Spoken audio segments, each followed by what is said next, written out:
S.M. Martin. Hoy quiero comentarles que el transhumanismo es una constante que siempre ha acompañado al ser humano.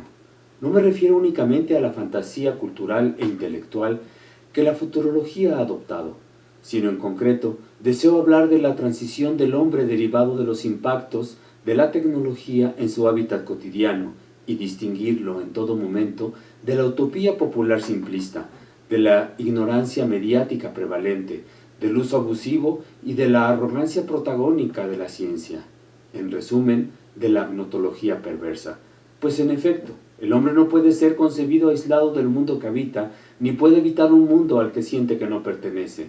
Al transformar su hábitat, la naturaleza de su entorno, el ser humano también se transforma a sí mismo, y eso puede ser el principio de su evolución artificial, pues de hecho, hombre y hábitat son simbiontes. Es posible que el transhumanismo haya existido poco después de que el hombre apareció sobre la faz de la Tierra, ya sea con modificaciones pequeñas, por razones simplemente estéticas, místicas, de sanación o de mejoramiento de las capacidades humanas. Es natural que esta práctica se haya venido modificando también conforme se ha ido desarrollando más y mejor la tecnología. Recientemente, con los avances en el conocimiento sobre el genoma humano, se ha despertado una alarma ética que resuena con gran intensidad en nuestras expectativas sobre el futuro. Efectivamente, la tecnología ha impactado la realidad y las conductas del hombre, pero revisemos el origen de los juicios que tergiversan nuestra percepción y nuestra preocupación.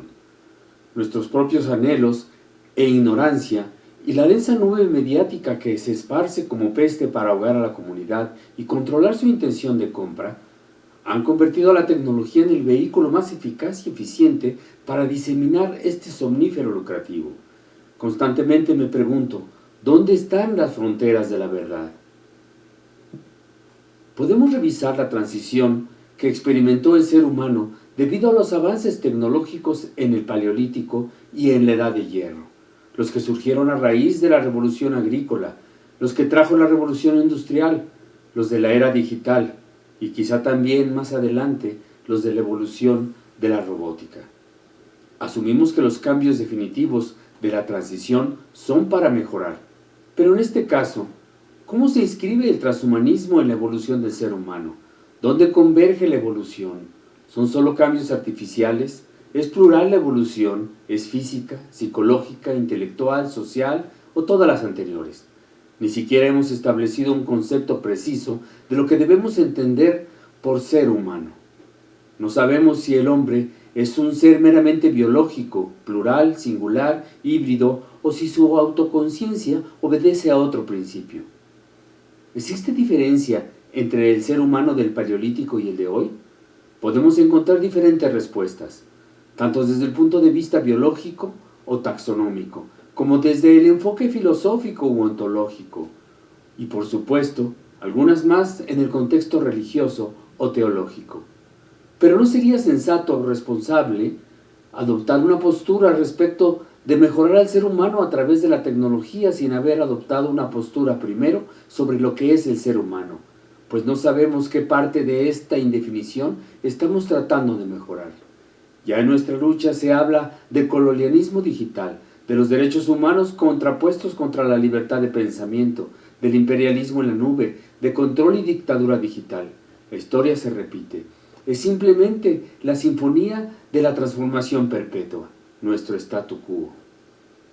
Por otro lado, mejorar es solo el juicio de valor que resulta de contrastar la capacidad o potencial de eficacia y eficiencia de un sistema para realizar una o varias funciones, una medida de respecto de sí mismo en dos diferentes momentos.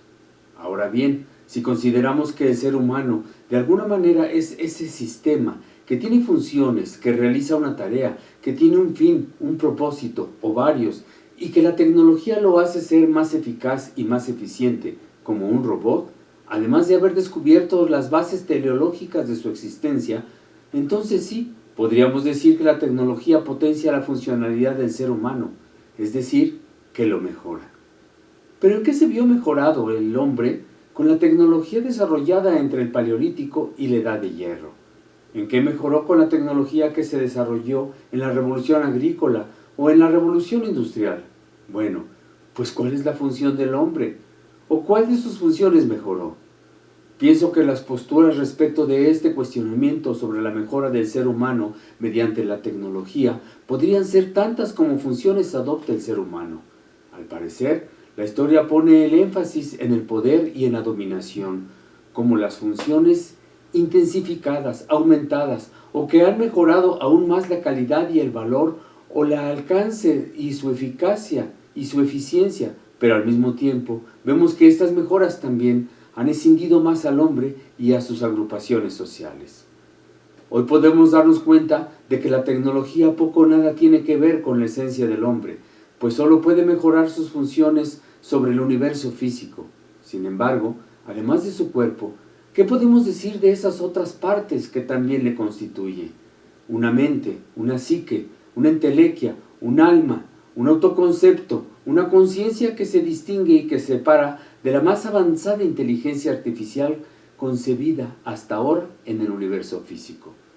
He visto prótesis asombrosas para mejorar la marcha, la audición, la visión, incluso prototipos robóticos increíbles, pero nunca he escuchado acerca de un microchip para mejorar la autoestima, la resiliencia o el entusiasmo por un amor. Si en ese futuro distópico la conducta se rige por la observación de los hechos y algún tipo de proceso lógico, habríamos construido un mundo robótico totalmente predecible y vulnerable, con una economía tecnodependiente de refacciones y brechas tecnológicas en lugar de etnias, clases, tipos y diferencias. Ni siquiera las manzanas de un mismo árbol son iguales. Pero si la conducta siguiera rigiéndose por significados y emociones, habríamos creado entonces un cuerpo robótico, posiblemente de silicio y grafeno, y un nuevo hogar para la diversidad de nuestras conciencias. Pero debemos hacer hincapié en esto. Inteligencia y conciencia son procesos totalmente diferentes, así que inteligencia artificial y autoconciencia artificial tampoco podrán equipararse jamás. Por otro lado, ¿qué sucede con los inhibidores emocionales y los psicotrópicos? ¿Constituyen un bloqueo entre lo físico y lo metafísico? ¿O lo metafísico es un subproducto de lo físico, una propiedad emergente en un sistema complejo? ¿Y qué otros aspectos éticos deben o no considerarse en esta evolución dirigida y artificial del ser humano? No es lo mismo transmutación sistémica que tópica. La edición genética en embriones dista mucho de compararse con la edición genética somática. El impacto en un embrión es abrumadoramente descomunal, pues provoca una reacción exponencial en cadena sin una cosmovisión clara. No hay duda de que todo intento de acuerdo, más que convicción, resultará en mera negociación. Transhumanismo es solo un espacio en la línea temporal que aparece entre el presente y el futuro y que precede al inalcanzable posthumanismo. Este espacio virtual es una zona que se estira constantemente en el tiempo y que no acaba por poner límite a la existencia conceptual indefinida del ser humano, de forma que se produce un traslape permanente entre estos dos momentos que no dejan de moverse sin jamás converger. Parece también que la ciencia ficción se ha escapado de las novelas y de las películas para perturbar los conceptos antropológicos y ontológicos que se mezclan y diluyen entre lo ético, lo moral y lo real, lo que se sabe y lo que se cree, más un poco de lo que se inventa, lo que se transforma, lo que se oculta, etc. Y además, toda esa tecnología responsable de los efectos especiales y del guión técnico de un proyecto cinematográfico plagado de intereses. Pero permítanme inducirles en el preámbulo de esta entelequia. Había un Dios. Él ignoraba que era Dios. Le temía la oscuridad y la dominó. Le temía al fuego y lo hizo trabajar para él. No tenía hogar, se construyó uno. A todo lo que hacía le llamó tecnología. Un día, el sexto, se sintió solo. Quiso tener a alguien con quien platicar, alguien parecido a él, pero no pudo crearlo. Entonces inventó el genoma humano y se sometió a sí mismo. Con la mitosis formó la humanidad. Sin embargo, a pesar de su gran decisión, en el fondo, aún sigue buscando a alguien como él. Aún ignora quién es. Aún duerme soñando, buscando, pensando, creyendo que hay algo más. Es difícil conocer al hombre aislado del mundo que crea y habita. El mundo de hoy ya tiene Internet y es un hecho innegable lo que esta tecnología y sus derivaciones asociadas han cambiado la conducta del hombre, el paradigma, el sentido y el significado de su vida. Desde una emoción, una mascota con quien jugar o un compañero virtual polifacético y polimorfo, pletórico de experiencias, de sueños y fantasías de todo tipo, cada vez más reales, prolongadas y adictivas, a la medida de todos y cada uno, someten rápidamente al ser humano, sustituyen ideologías y fantasías de comunidades enteras, sobre todo aquellas que trascienden su propia existencia. Por supuesto, también aparecen nuevos chamanes creadores de utopías y esperanzas que se apoderan de la voluntad de los más débiles e ignorantes y temerosos ilusos. Todos los humanos se transforman. Unos se embriagan del poder que la tecnología les brinda, otros de la fantasía que les promete y la gran mayoría del placer con el que les envuelve. Lo mismo sucedió con la revolución agrícola, con la revolución industrial y ahora con la digital. Economía, poder, esclavitud, diferentes épocas, diferentes matices. Muchos corren entusiasmados. ¿Pero qué haríais si te faltara tu smartphone durante una semana? Seguro estaríais en desventaja. El mundo estaría por encima de tus capacidades. Creo que el tema de las humanidades digitales, si no lo he hecho aún, pronto hará que algunos empiecen a mirar al ser humano con otra perspectiva. En algún momento tendrán que abandonar el reduccionismo científico y el utopismo novelesco para abordar el holismo antropológico. Mientras tanto, seguirán emergiendo posturas de todo tipo.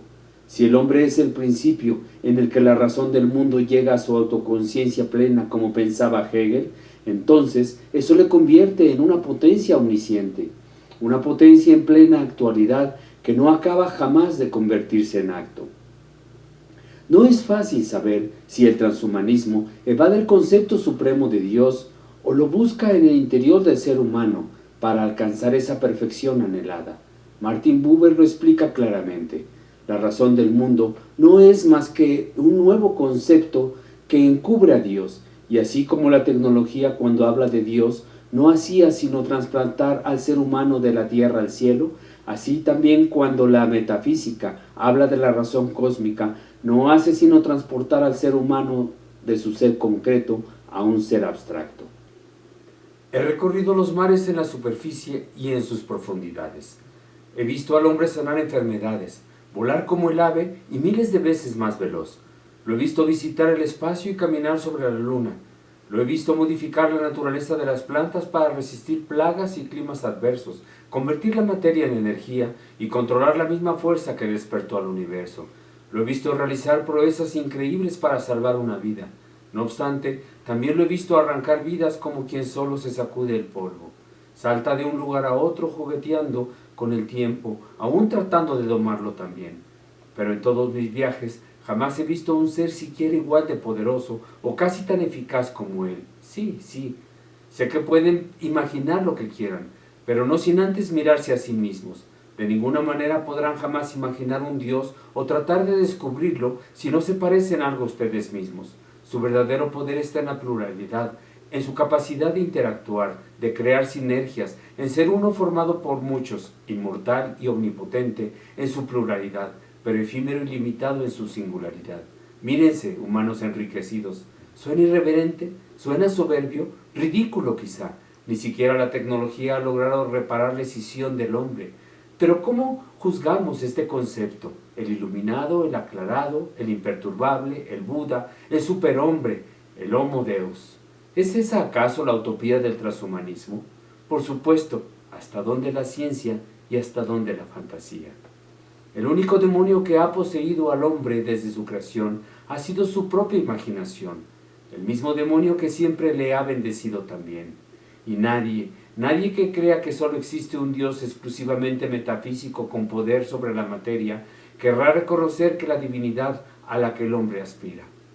El ser humano se transforma, 1, de manera natural, 2, de manera obligada por el hábitat creado y alterado por él mismo, y 3, de manera propositiva por su anhelo de vida y perfección y placer. Todo es parte de la búsqueda del sentido de su vida, de su autocreación y su recreación. La tecnología de la agricultura volvió al hombre sedentario, Las revoluciones industriales transformaron las sociedades. Aún no sabemos con precisión lo que está sucediendo con la revolución digital. Pero una cosa es segura: transformándonos, transformamos. En cada inflexión, los valores cambian y nuestra forma de mirar el mundo lo hace con ellos. Solo hemos visto cómo estas revoluciones han servido para denostar el camino social. No es la tecnología, sino la cultura la que la recibe. Después de cada cresta, siempre un valle nos espera, mecánica o ondulatoria. El transhumanismo sigue su curso. La historia también.